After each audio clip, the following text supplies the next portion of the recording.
Hi guys! After long time, lang ulit tayo nag-vlog. So, for today's video, ang gagawin natin is pagkakabit ko na yung nabili kong ilaw tsaka busina. Actually, nabili ko to December pa bago mag-Christmas. So, ngayon ko lang siya ipakakabit kasi nga medyo nag-busy rin. Ibang shop naman, sinasabi nila ayaw nila pumayag ng labor lang mabayaran ko kasi gusto nila yung sa kanilang pyesa din ang bibilin. So parang hindi sila kikita kung sa akin yung materyales. So itong materyales na binili ko kompleto na to. So ito pakikita ko sa inyo. So yan, kung nakikita nyo halos kompleto na yan. Magpapalit din tayo ng bola, ng slide piece. Bumili na rin ako ng clutch spring kasama yung center spring na Racing Monkey. Tapos yung ilaw na ikakabit natin is ito, G-Star horn na binili natin sa 01 Moto. Yan. Sa kanila ko yan nabili sa Shopee. May dalawa na rin tayong relay dito. Meron na rin tayong push button dito para to sa dual horn setup. Request ko kasi gusto ko yung may stock pa rin. Ito yung ating ceramic socket. Yan, mas ewan ko kung okay ito, siguro okay naman ito. Tapos yan, G-Star din yung ating mini driving light. Yan. Sana maganda yung mapakabit natin ngayon. So yan, may tape na rin para hindi na rin ako bibili ron. Meron na rin loop lock. At ito pa yung iba. Ito pa. Yan, ayan, ito yung switch ng mini driving light. Yan, tsaka ito palit natin dito. So ito medyo, comment nga kayo guys sa baba. Ito kasi medyo doubt ako eh. Do maganda naman siya, may passing. Kaya nga lang kasi meron siyang uwang dito. Ayan, ayan. Kung mapapansin nyo, meron siyang uwang dito. Yan, ang laki kasi eh. Ang magiging problema dito pag umulan, di ba? Pag umulan, mababasa siya, papasok ko yung tubig dito, then papasok siya doon sa loob. Dito sa loob.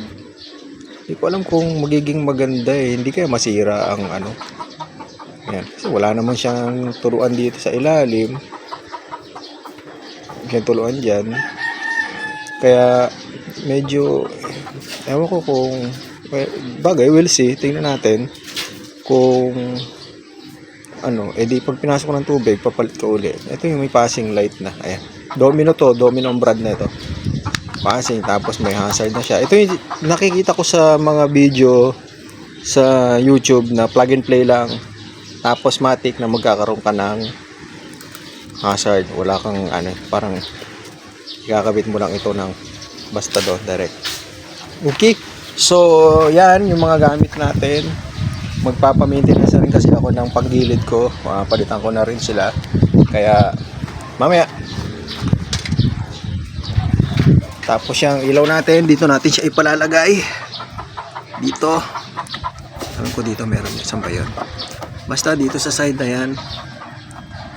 Dito sa side na to. Basta dyan. Hindi ko makita eh. Na side na yan. Gusto ko kasi yung tago. So mamaya guys, update ko kayo kung ano yung magiging status ng pagkabit. Siguro try ko rin videohan mamaya kung paano niya ikinabit yung mga natin. Itong mga ilaw, busina natin. Alright, update ko kayo mamaya guys. Mamayang gabi, testing natin kung gaano siya kalakas pagka madilim. Okay, bye. So yun nga guys, tapos na ang ating pinagawang ilaw. So yun, naikabit na yung mga dapat ikabit sa kanya, lahat. Ito yung domino switch niya, nandito.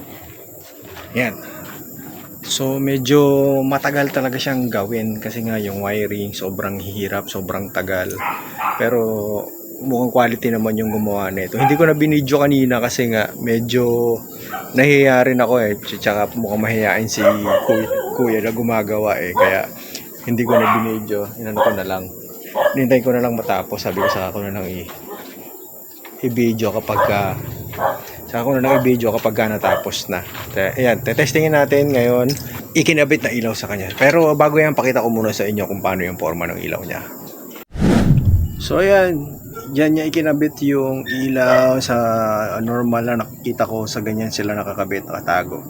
Yung dalawa na yan. Tapos yung busina niya, meron pa rin akong stock. Nagpalagay ako ng switch. Ito yan, palagay ako ng switch on off para at least may stock horn pa rin na tumutunog. Ito yung domino switch niya. Hindi ako nagpalagay ng mga combo light, passing light, hindi rin ako nakapagpalagay. Hindi ko na pinalagay yung domino na nabili ko na ganito kasi I think hindi siya magtatagal. So ito hindi ko na pinakabit ito dahil nga sa kadahilan ng meron siyang ano dito sa yung uwang dito sa ganito niya. Do maganda siyang tignan pero hindi siya tatagal, I think. Kaya ibebenta ko na lang ito. Baka may gusto pang bumili. Kasi nga katagalan, papasukin ng tubig yan, pupunta rito, mag-uumidoy lahat ng mga wirings diyan, masisira din siya. So kung sino na lang gustong bumili, ibenta ko na lang ng mura. Kasi dito wala siyang drain. Pag pumasok yung tubig diyan, lalo na pag naguhugas ka ng motor, papasok ang tubig dyan. So, for me, magiging problema lang. Maganda nga yung motor mo, madali namang masisira, katagalan. Okay, so, testingin na natin yung ilaw. Ilalabas ko lang muna yung motor. So, ayan, pansin nyo, madilim yung bandang area doon. Ito kasi may ilaw dyan, yung solar light yan.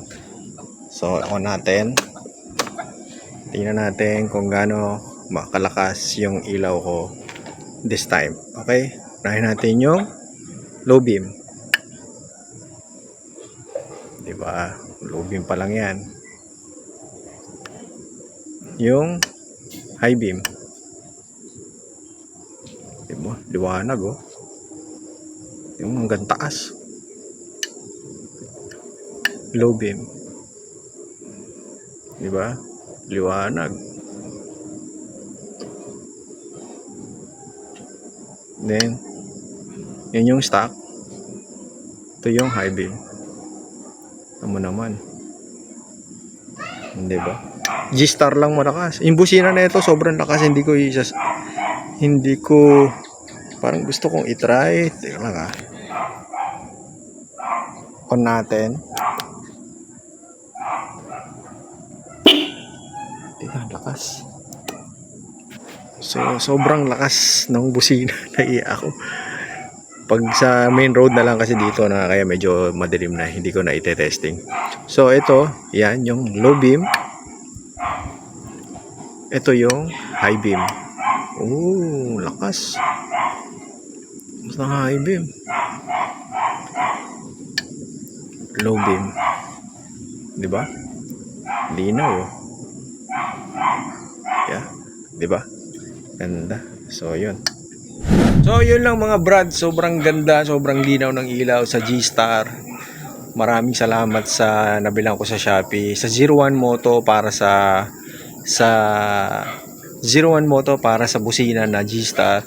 Then sa Secret Shop para sa aking headlights. Actually, 1,000 yun, naka-discount ako, naging 800 lang dahil sa voucher ni Shopee. So yun, medyo hindi na tayo mga ngapa-ngapa sa kalsada, sa ilaw. So sobrang ganda na ng ilaw natin. So hopefully magtagal yung pagkakakabit. So kung sa mga nagtatanong, ang ilaw po ay pinagawa ko dito lang malapit sa amin sa sumapang matanda siya. Yung gumawa ng ilaw ko is sumapang matanda.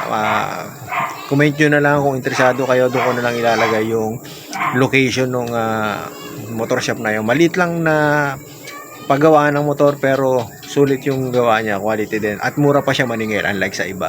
Kasi sabi ko nga kanina, nahirapan ako maghanap ng magkakabit ng mga piyesa ng motor ko dahil nga ayaw nilang pumayag na sa akin yung materyales. Ang gusto nila sa kanila, ayaw nilang pumayag na labor lang yung babayaran ko. So luckily nakakita ako ng mekaniko na which is yun din yung mekaniko ng panganay ko. Doon siya nagpapagawa ng motor, kaya yun yung nirecommend niya sa akin. Okay na okay yung pagkakagawa ng ilaw. Tsaka kung makikita nyo, hindi ko na kasi binidyohan kanina ako.